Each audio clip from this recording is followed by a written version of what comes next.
Hello and very good evening to all. Welcome to Yes Biology online platform. This is Dharmpal Dhaka. I hope कि आप सभी लोग अच्छे होंगे, स्वस्थ होंगे. तो आज के सेशन में हम ह्यूमन फिजियोलॉजी में एक और चैप्टर अपना breathing and exchange of gases के साथ कंटिन्यू करेंगे. कौन सा चैप्टर है अपना? Breathing and exchange of gases. इस चैप्टर को डिटेल से पढ़ेंगे.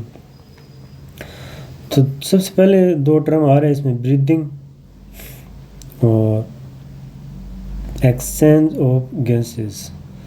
अच्छा, एक तो ब्रीदिंग टर्म आती है और एक रिस्पायरेशन. यहाँ पे टू टर्म्स आ रहे हैं. पहली है वो है ब्रीदिंग और एक है रिस्पायरेशन. तो इनमें दोनों टर्म अपने आप में एक अलग अलग है दोनों. रिस्पायरेशन यानी श्वसन किसे कहते हैं और ब्रीदिंग यानी ब्रीद इन ब्रीद आउट, गैसों का आदान प्रदान. और एक होता है श्वसन, रिस्पायरेशन. इन दोनों में क्या अंतर है देखो.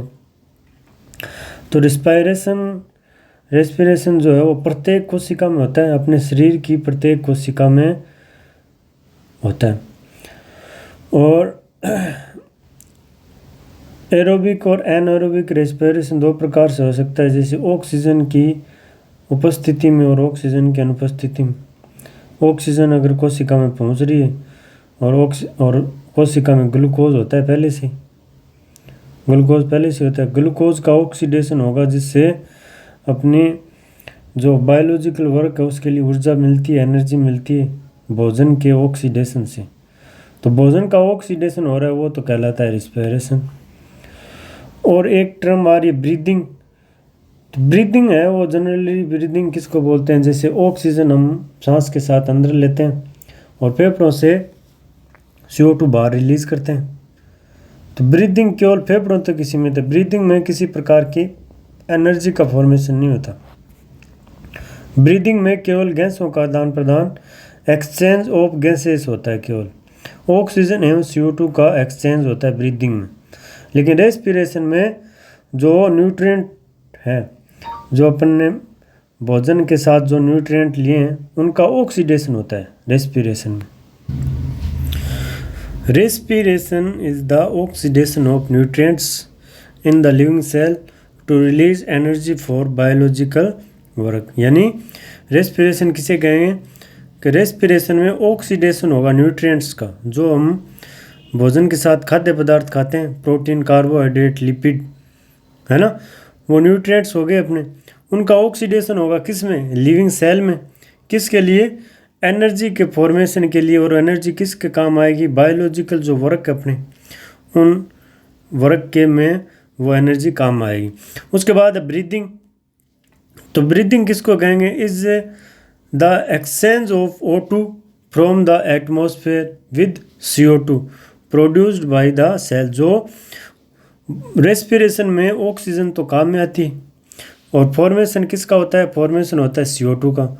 और वो CO2 है कोशिका से फेफड़ों में जाएगी, ब्लड लेके जाएगा. रक्त का जो कार्य है, ब्लड जो है गैस को परिवहन, ट्रांसपोर्ट ऑफ गैसेस का कार्य करता है. अपना जो ब्लड है जो गैसों का ट्रांसपोर्ट करता है. तो कोशिका में जो CO2 बनी है उसको फेफड़ों तक ब्लड लेके आएगा और फेफड़े क्या करेंगे? उसको एटमॉस्फेयर में रिलीज कर देंगे और एटमॉस्फेयर से ऑक्सीजन फेफड़ों में जो एल्वियोलाई है, कुप्पिका है फेफड़ों में, वहाँ ऑक्सीजन डिफ्यूजन मेथड द्वारा फेफड़ों में चली जाती है. तो दो टर्म क्लियर है एकदम. पहला है रेस्पिरेशन और दूसरा क्या है? दूसरा है ब्रीदिंग. ब्रीदिंग तो ब्रीद इन ब्रीद आउट, यानी ब्रीद इन ऑक्सीजन को इन और CO2 आउट करना फेफड़ों से. और रेस्पिरेशन है वो एनर्जी के लिए होता है और प्रत्येक लिविंग सेल में रेस्पिरेशन की क्रिया होती है. इसके बाद है रेस्पिरेटरी ऑर्गन. प्रत्येक ऑर्गेनिज्म में ऑक्सीजन को अंदर लेके जाना है, उसके लिए अपना ऑर्गन होगा अलग से रेस्पिरेशन के लिए. तो उनको बोलेंगे रेस्पिरेटरी ऑर्गन. कोऑर्डेट और नॉन कोऑर्डेट में जो एनिमल है उनमें अलग अलग रेस्पिरेटरी ऑर्गन कौन कौन से होते हैं. जैसे सबसे पहले लोअर इन्वर्टिब्रेट आते हैं, हाँ, एनिमल किंगडम को हम पढ़ते हैं तो सबसे पहले लोअर इनवर्टिब्रेट है, उनमें सबसे पहला फाइलम वो प्रोटोजोआ पोरीफेरा है। हाँ, पोरीफेरा, और पोरीफेरा में आते हैं स्पंजेस, ये स्पंज आते हैं, है ना। पोरीफेरा में कौन आते हैं? स्पंज आते हैं।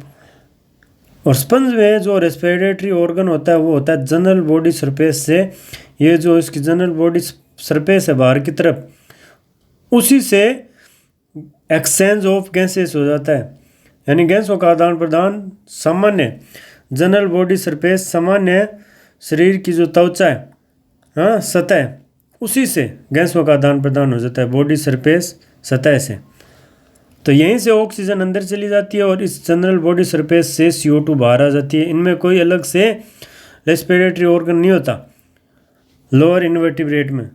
उसके बाद स्पंज के बाद आता है सिलेंट्रेट आते हैं, है ना, हाइड्रा वगैरह। तो उनमें भी जनरल बॉडी सरफेस से होता है रेस्पिरेशन। इसी तरह से जो अपने चपटे कर्मी है प्लेटफॉर्म है ना, चपटे कर्मी, प्लेटी एलिमेंथीज, एस्के एलिमेंथीज, प्लेटी एलिमेंथीज में चपटे कर्मी आते हैं प्लेटवर्म। तो वो भी जनरल बॉडी सरफेस से, उनमें भी अलग से कोई रेस्पिरेटरी ऑर्गन नहीं होता, जनरल बॉडी सरफेस से ही वो श्वसन की क्रिया या रेस्पिरेशन की क्रिया करते हैं। तो बताओ जनरल बॉडी सरफेस से रेस्पिरेशन किस किस में होता है?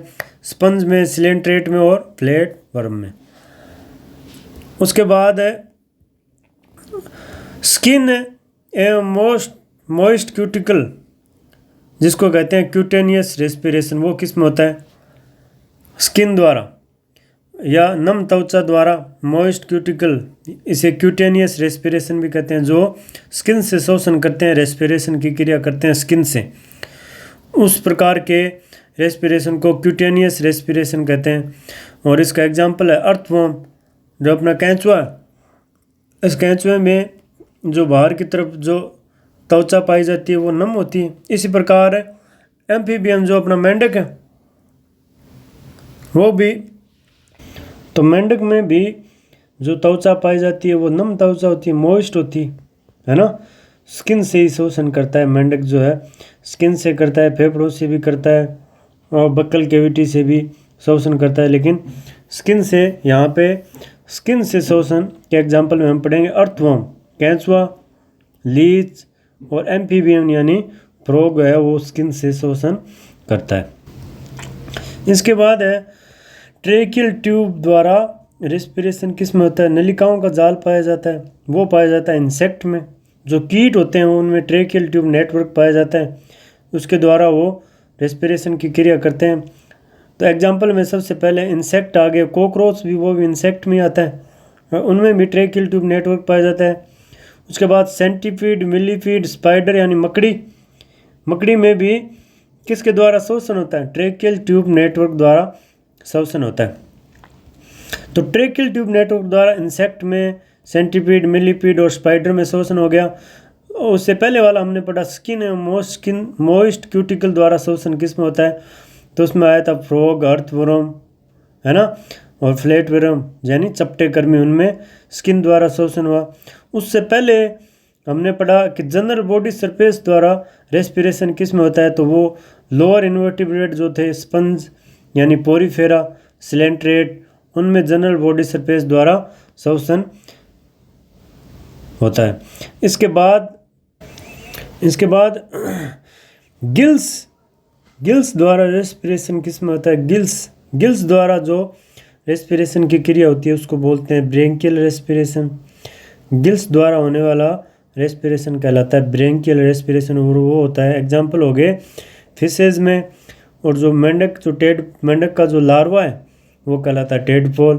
प्रॉन यानी झींगा मछली, इनमें गिल्स द्वारा रेस्पिरेशन होता है। तो क्वेश्चन सीधा सा आता है, ब्रेंकियल रेस्पिरेशन की क्रिया किस में होती है?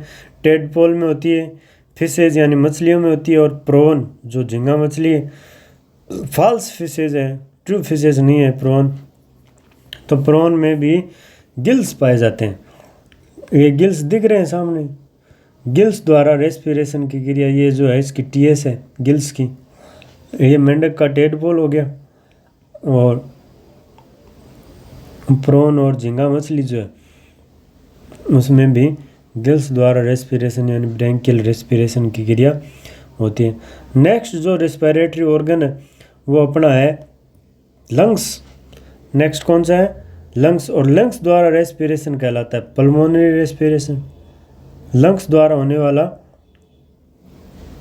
रेस्पिरेशन क्या कहलाता है? Pulmonary respiration. और वो जो अपने मोस्ट वर्टिब्रेट है उनमें ह्यूमन हो गया और जो भी है ना, काऊ हो गए, बफेलो हो गई, ये सभी डॉग कैट सभी जो वर्टिब्रेट हैं उनमें फेफड़ों द्वारा श्वसन की क्रिया होती है और फेफड़ों द्वारा होने वाला रेस्पिरेशन कहलाता है पल्मोनरी रेस्पिरेशन।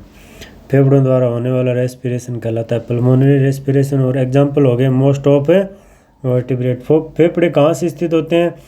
तो फेफड़े वक्ष गुहा में यानी चेस्ट में, थोरेसिक कैविटी में फेफड़े स्थित होते हैं ह्यूमन में। और ये जो भी वर्टिब्रेट और डॉग कैट बफेलो काऊ सभी कैमल वगैरह सभी, इन सभी में फेफड़ों द्वारा रेस्पिरेशन की क्रिया होती है। उसके बाद नेक्स्ट जो टॉपिक है वो अपना ह्यूमन रेस्पिरेटरी सिस्टम। कौन सा है? Human respiratory system. Human respiratory system में दो भाग होंगे। तो पेड लंग्स पाए जाते हैं अपने अंदर, दो फेफड़े होते हैं।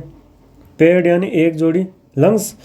और जो एयर ट्रैक्ट है वायु का मार्ग जो है ना, बाह्य नासा छिद्र से, जैसे नोस्ट्रिल हो गया सबसे बाहर की तरफ। उसके बाद नेजल कैविटी, ये मुख कुआ यानी ओरल कैविटी।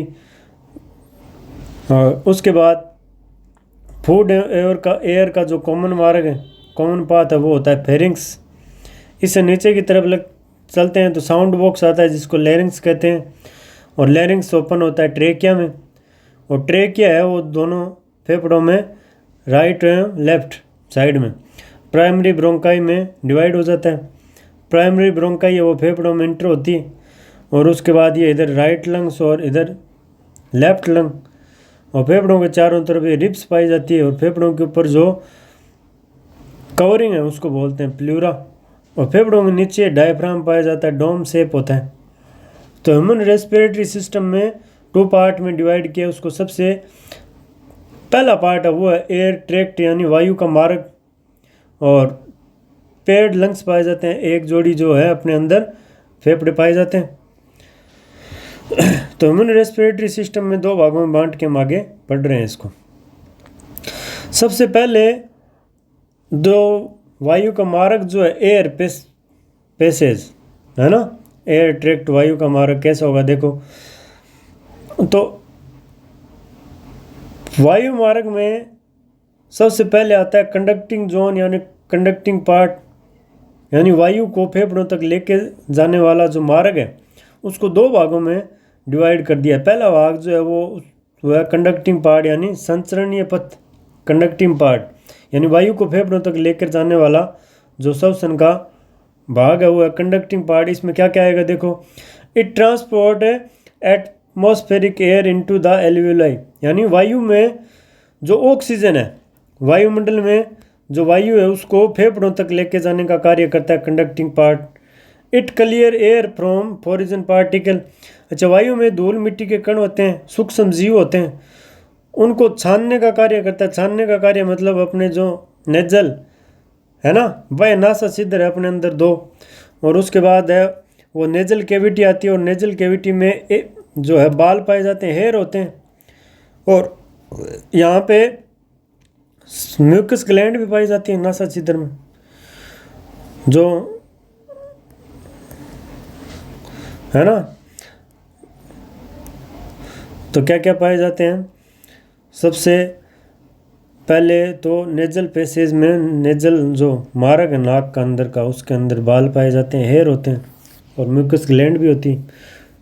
तो ये क्या करते हैं कि बाहर से जो भी धूल मिट्टी के कण आ रहे हैं वायु के साथ, उनको बाहर ही ट्रैप करके रख लेते हैं। धूल मिट्टी के कण है उसको अंदर श्वसन मार्ग में अंदर फेफड़ों तक जाने नहीं देते। अच्छा, इसका तापमान भी, जैसे लू चल रही है बाहर 45 डिग्री टेम्परेचर है, लेकिन अपने बॉडी टेम्परेचर है वो तो 37। तो उस वायु का तापमान कम करके बॉडी टेम्परेचर के इक्वल करने का कार्य करता है नेजल पैसेज, क्योंकि इसमें हेयर और म्यूकस ग्लैंड पाई जाती है और टेम्परेचर को कम करने का कार्य करते हैं। और सर्दियों में जैसे टेम्परेचर 15 डिग्री सेंटीग्रेड है और वायु का तापमान भी 15 ही होगा, और जैसे ही वो वायु अंदर जाती है तो वो हार्मफुल हो सकती है, एल्वियोलाई है वो डैमेज हो सकती है अगर वायु का टेम्परेचर कम है। तो ये जो मार्ग है नेजल पैसेज का और ये कंडक्टिंग पार्ट है जो गैस को अंदर तक लेके जाने का कार्य करता है, ये पार्ट है उस टेम्परेचर को बॉडी टेम्परेचर के इक्वल करने का कार्य करता है ना। तो बाहर से जो धूल मिट्टी के कण आ रहे हैं उनको ट्रैप कर लेता है ये मार्ग conducting part. It clear air from poison particle. उसके बाद है it humidify and bring the air to body temperature, यानी अगर अब लू चल रही है बाहर तो 45 डिग्री सेंटीग्रेड टेम्परेचर है, तो उसमें वो हवा शुष्क है बहुत ज़्यादा और वो सीधी अंदर चली गई तो फेफड़े के अंदर जो एल्वियोलाई है वो डैमेज हो सकती है। तो एल्वियोलाई को डैमेज होने से बचाता है ये मार्ग, यानी उसमें वायु को नम करता है ये, और उस एयर का टेम्परेचर है वो बॉडी टेम्परेचर को इक्वल कर देता है। कौन सा पार्ट? Conducting part. और इस पार्ट में कौन क्या क्या आते हैं, देखो कौन कौन से भाग आते हैं कंडक्टिंग पार्ट में। देखो तो सबसे पहला भाग जो है कंडक्टिंग पार्ट का वो है एक्सटर्नल नोस्ट्रिल। बाह्य नासा छिद्र अपने अंदर दो पाए जाते हैं, 1 पेयर होते हैं। एक्सटर्नल नोस्ट्रिल बाह्य नासा छिद्र। उसके बाद है नेजल पैसेज। नेजल पैसेज अंदर नाक के अंदर का जो मार्ग है वो नेजल पैसेज, और नेजल चैम्बर है इसके अंदर, नेजल कैविटी है। अच्छा, उसके बाद है नेजोफेरिंक्स आती है अंदर, आगे की तरफ बढ़ते हैं तो ये फेरिंक्स वाला पार्ट आता है, वहाँ पे नेजोफेरिंक्स। उसके बाद है ट्रेकिया की जो ओपनिंग है, ये ट्रेकिया है अपने अंदर, और ये ट्रेकिया की जो ओपनिंग ऊपर इसको बोलते हैं ग्लोटिस। ट्रेकिया के ऊपर की ओपनिंग क्या कहलाती है? ग्लोटिस।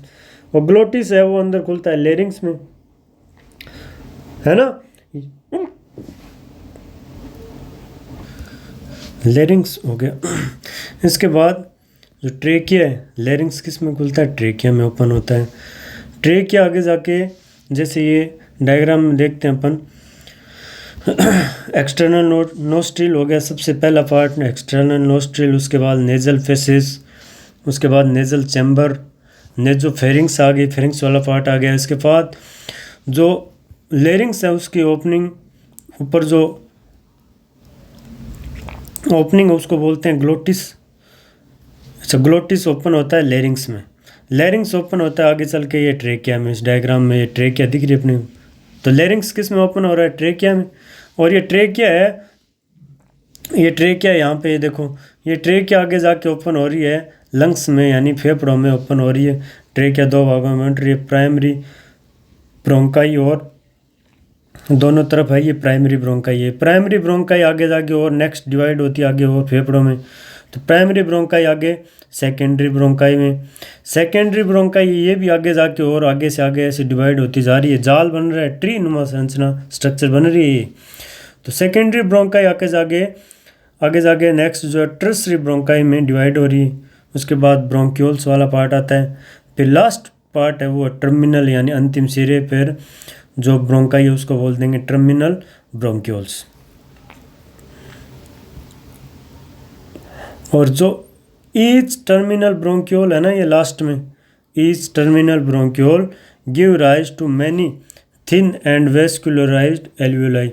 अच्छा, ईच टर्मिनल ब्रोंक्यूल है ये जो आगे से आगे जो डायग्राम है ना, ये जूम करके आगे से आगे डायग्राम है, ये 3 डायग्राम बने हुए यहाँ पे। सबसे पहले फेफड़े हैं, उसके बाद फेफड़ों में प्राइमरी, सेकेंडरी, टर्सरी और टर्मिनल ब्रोंक्यूल्स दिखा रखे हैं। उसके बाद टर्मिनल ब्रोंक्यूल है वो नेक्स्ट जो एल्वियोलाई में ओपन हो रही है। टर्मिनल ब्रोंक्यूल किस में? एल्वियोलाई में। तो ये एयर पैसेज है, ये वायु का मार्ग है ये, यानी बाहर एटमॉस्फेयर से एल्वियोलाई तक जो एयर को लेके जाते हैं वो पार्ट के नाम आ गए। सबसे पहला पार्ट एक्सटर्नल नोस्ट्रिल, उसके बाद nasal fossae, nasal chamber, nasopharynx, glottis, larynx, trachea, primary bronchi, उसके बाद सेकेंडरी, टर्सरी ब्रोंकाई, ब्रोंक्यूल्स और टर्मिनल ब्रोंक्यूल्स। टर्मिनल ब्रोंक्यूल्स के बाद आती है एल्वियोलाई।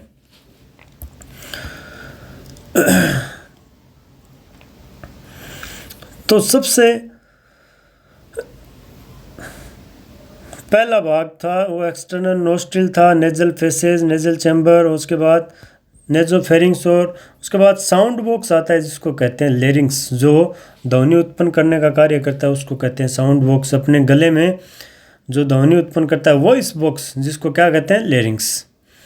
तो वॉइस बॉक्स की स्ट्रक्चर बनी हुई है कार्टिलेजिनस, है ना, मेम्ब्रेन भी होती है इसमें, लिगामेंट भी होते हैं, मसल्स भी होती है, और उनको सभी कार्टिलेज के नाम भी हैं। कौन कौन से कार्टिलेज, जैसे थायराइड कार्टिलेज, है ना, क्रिकोइड मसल्स होती है इसमें, क्रिकोइड कार्टिलेज भी होती है, और क्रिकोथायराइड लिगामेंट, एपिग्लोटिस सबसे ऊपर, ग्लोटिस जो ओपनिंग है, जो थायराइड की जो इसकी लेरिंग्स की ओपनिंग है उसको कहते हैं ग्लोटिस, और ग्लोटिस को जो बंद करने का कार्य करता है ऊपर से ताकि इसमें फूड पार्टिकल नहीं जाए, तो ग्लोटिस को क्लोज करने का कार्य करता है एपिग्लोटिस, जो कि एक इलास्टिक कार्टिलेजिनस का बना फ्लैप होता है।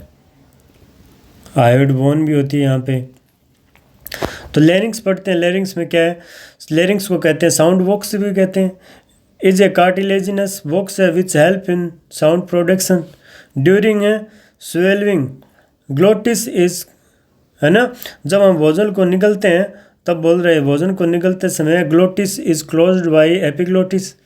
एपिग्लोटिस क्या है, a thin elastic cartilaginous flap है जो ग्लोटिस को बंद करने का कार्य करता है epiglottis, to prevent the entry of food into larynx. ये एपिग्लोटिस लैरिंग्स में भोजन के कणों को जाने से रोकता है। Trachea, all bronchi, initial bronchioles are supported by incomplete cartilaginous half ring. अच्छा, इसके बाद है जो ट्रेकिया है, ट्रेकिया, ब्रोंकाई, इनिशियल ब्रोंक्यूल्स, इनके ऊपर हाफ कार्टिलेजिनस की बनी हुई रिंग पाई जाती है जो इनको पिचकने से रोकती है। जैसे ये सांस नली है जिसको ट्रेकिया कहते हैं, श्वास नली को क्या कहते हैं, ट्रेकिया। और इस ट्रेकिया के ऊपर है वेंट्रल सरफेस पर हाफ रिंग नुमा कार्टिलेजिनस स्ट्रक्चर पाई जाती है जो इसको पिचकने से रोकती है, जो डोर्सल सरफेस पे इनकम्प्लीट, डोर्सल सरफेस में नहीं होती है, आगे की तरफ है। जैसे ये ट्रेकिया है तो इस ट्रेकिया के आगे की तरफ, है ना, एक तो डोर्सल सरफेस है और एक वेंट्रल सरफेस है। वेंट्रल बोलते हैं अदर सरफेस को, आगे वाले सतह को बोलते हैं वेंट्रल, जो पीछे की तरफ सरफेस होती है उसको कहते हैं डोर्सल। तो वेंट्रल सरफेस पर आप ऐसे रिंग नुमा संरचना, है ना, ये ट्रेकिया के ऊपर ऐसे लगी रहती है। इससे क्या होता है, ये ट्रेकिया पिचकती नहीं है, पिचकने से रोकती है ट्रेकिया को ये रिंग, है ना। श्वास नली अगर ये पिचक गई तो अंदर श्वास नहीं जाएगी तो डेथ भी हो सकती है। तो श्वास नली को पिचकने से, ट्रेकिया को पिचकने से रोकने के लिए इस पे, है ना, सी शेप्ड कार्टिलेजिनस रिंग पाई जाती है। किस किस पर, ब्रोंकाई पर, ट्रेकिया पर, इनिशियल ब्रोंक्यूल्स, और इनके ऊपर कार्टिलेजिनस हाफ रिंग पाई जाती है। उसके बाद है नेक्स्ट टॉपिक है वो है फेफड़े, लंग्स के बारे में, फेफड़ों के बारे में डिटेल से पढ़ते हैं। डिटेल जो है, डिटेल से जो अपने अंदर एक तो होती है एब्डोमिनल कैविटी और एक ऊपर वाली जो थोरेसिक कैविटी होती है, चेस्ट वाली जो गुहा है कैविटी उसको बोलते हैं थोरेसिक कैविटी। जो उधर वाले पार्ट में, पेट वाले पार्ट में जो कैविटी पाई जाती है उसको बोलते हैं एब्डोमिनल कैविटी। तो फेफड़े कौन सी चैम्बर में होते हैं, थोरेसिक चैम्बर में या थोरेसिक कैविटी में होते हैं। Lungs are situated in thoracic chamber, rest on diaphragm, और नीचे की तरफ डायफ्राम है, डायफ्राम के ऊपर, है ना, कौन पाए जाते हैं, लंग्स या फेफड़े पाए जाते हैं। कौन से चैम्बर में, थोरेसिक चैम्बर में। Right lung has 3 lobe and left lung has 2 lobes.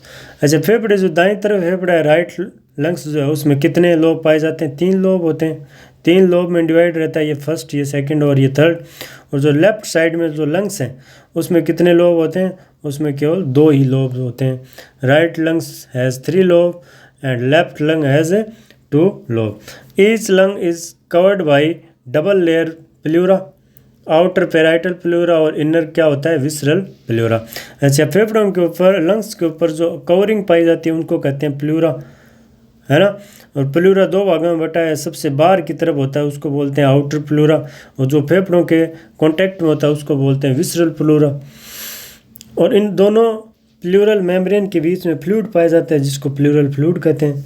The pleural fluid present in between these two layer and lubricate the surface of the lungs and prevent friction between the membrane. अच्छा, इनके बीच में liquid भरा है, उसका कार्य क्या है, friction से बचाता है, लुब्रिकेट स्नेक के रूप में कार्य करता है। इन दोनों मेम्ब्रेन के बीच में फ्रिक्शन ना हो, घर्षण ना हो किसी तरह का, तो इन दोनों मेम्ब्रेन के बीच में जो फ्लूइड भरा रहता है वो प्लूरल फ्लूइड है। आउट बाहर की तरफ आउटर मेम्ब्रेन है उसको बोलेंगे आउटर प्लूरा, और इनर की तरफ जो मेम्ब्रेन है उसको बोलेंगे इनर प्लूरा। प्लूरा कवरिंग किस पे पाई जाती है, प्लूरा कवरिंग जो है लंग्स या फेफड़ों पर जो कवरिंग पाई जाती है उसे प्लूरा कवरिंग कहते हैं। इसके बाद फेफड़ों में ब्रोंकाई पाई जाती है, ब्रोंक्यूल्स और एल्वियोलाई तीनों मिलकर जो है वो लंग्स या फेफड़ों का निर्माण करता है। फेफड़ों में क्या क्या, ब्रोंकाई, ब्रोंक्यूल्स और एल्वियोलाई, ये तीनों मिलकर फेफड़ों में पाई जाती है। Primary bronchi, secondary bronchi, tertiary bronchi, उसके बाद ब्रोंक्यूल्स, और उसके बाद लास्ट में जो पार्ट आता है वो होता है एल्वियोलाई। ये सभी किस में पाए जाते हैं, फेफड़ों में। Alveoli and their ducts form respiratory और exchange part of respiratory system. अच्छा, पहला जो पार्ट पढ़ा था हमने वो था कंडक्टिंग पार्ट, और दूसरा पार्ट आ रहा है एक्सचेंज पार्ट, यानी यहाँ पे एक्सचेंज होगा गैसों का, ऑक्सीजन और CO2 का इन पार्ट से एक्सचेंज होता है। यानी ऑक्सीजन तो यहाँ पे जो ब्लड लेके जाएगा यहाँ से फेफड़ों से, और यहाँ पे CO2 है वो छोड़ के जाएगा ब्लड। यहाँ से हम जो एक्सपिरेशन की क्रिया होगी, इंस्पिरेशन और एक्सपिरेशन यानी बहिर्श्वसन की क्रिया होगी, तब CO2 बाहर रिलीज कर देते हैं एटमॉस्फेयर में। तो ये जो पार्ट है ना एल्वियोलाई, ब्रोंकाई, ब्रोंक्यूल्स वाला पार्ट है, ये एक्सचेंज पार्ट है। और जो ऊपर वाला जो भाग थे जैसे ट्रेकिया हो गया, लेरिंग्स हो गया, नेजल चैम्बर हो गया, एक्सटर्नल नोस्ट्रिल हो गया, प्राइमरी ब्रोंकाई हो गया, ये सभी जो पार्ट थे ये कंडक्टिंग पार्ट में आते थे। ये जो है गैसों को यानी वायुमंडलीय गैसों को ये एल्वियोलाई या फेफड़ों तक लेकर आता था। और जो आगे का जो पार्ट है ब्रोंक्यूल्स वाला, एल्वियोलाई वाला पार्ट है, वो एक्सचेंज पार्ट में आएगा। यहाँ पे गैसों का एक्सचेंज होगा, और एल्वियोलाई से मिलकर फेफड़े बने होते हैं। तो एल्वियोलाई है, यहीं पे गैसों का आदान प्रदान होता है, गैसों का एक्सचेंज होता है, और इन एल्वियोलाई से मिलकर फेफड़े बने होते हैं। यानी स्ट्रक्चर जो बनी है फेफड़ों की वो एल्वियोलाई से बनी है। तो alveoli are the structure and functional unit of lungs, यानी स्ट्रक्चरल और फंक्शनल यूनिट जो है वो लंग्स की वो कौन सी है, एल्वियोलाई है। यानी फेफड़े का निर्माण कौन करते हैं, स्ट्रक्चरल यूनिट कौन सी, एल्वियोलाई, और फेफड़ों की यानी लंग्स की फंक्शनल यूनिट कौन सी, वो भी एल्वियोलाई है, क्योंकि यहाँ पे गैसों का आदान प्रदान होता है। इसके बाद नेक्स्ट पार्ट जो है वो है स्टेप ऑफ रेस्पिरेशन, यानी श्वसन की क्रिया कैसे होती है, कौन कौन से स्टेप आते हैं श्वसन में। सबसे पहले जो है ब्रीदिंग होगी। ब्रीदिंग यानी ब्रीदिंग में क्या क्या आएगा, ब्रीदिंग में यानी फेफड़ों तक जब ऑक्सीजन जाती है बाहर से, एटमॉस्फेयर से वायु जब फेफड़ों तक जाती है, यानी हम जो श्वास अंदर लेते हैं, सांस लेने की क्रिया ब्रीदिंग, पल्मोनरी वेंटिलेशन बोलेंगे इसको। तो ब्रीदिंग सबसे पहले होगी और इसको बोलते हैं पल्मोनरी वेंटिलेशन। यानी ब्रीदिंग हो गई, इसका मतलब ऑक्सीजन फेफड़ों में चली गई है, लंग्स में ऑक्सीजन चली गई है। उसके बाद क्या होगा, लंग्स से वो ऑक्सीजन जाएगी ब्लड में। लंग्स में क्या होते हैं, लंग्स में होते हैं एल्वियोलाई, वहाँ ऑक्सीजन एल्वियोलाई में भरी हुई है, तो वहाँ से ऑक्सीजन अब ब्लड में जाएगी एल्वियोलाई से। तो गैस एक्सचेंज होगी बिटवीन किसके, लंग्स की एल्वियोलाई और ब्लड के बीच गैसों का एक्सचेंज होगा। इसके बाद जो ऑक्सीजन है वो ब्लड में चली गई, तो अब ऑक्सीजन को लेके जाएगी, ब्लड लेके जाएगा कोशिका तक, यानी गैसों का क्या होगा, ट्रांसपोर्ट होगा। ऑक्सीजन लेके जाएगी और CO2 है वो कोशिका से या टिश्यू से ब्लड लेके आएगा वापस। गैस एक्सचेंज होगी बिटवीन ब्लड एंड टिश्यू, किसके बीच, बिटवीन ब्लड एंड टिश्यू। तो टिश्यू के बीच, ब्लड एंड टिश्यू के बीच गैस एक्सचेंज होगी, तो इसको बोलेंगे सेल्यूलर या टिश्यू रेस्पिरेशन, सेल्यूलर या टिश्यू रेस्पिरेशन। ठीक है अभी इसके बाद नेक्स्ट पढ़ते हैं आगे, मैकेनिज्म ऑफ ब्रीथिंग। ब्रीदिंग की मैकेनिज्म ऑफ ब्रीदिंग है, ये अपने नेक्स्ट क्लास में कंटिन्यू करेंगे, है ना। तब तक के लिए जय हिंद, जय भारत। नमस्कार भी, नमस्कार।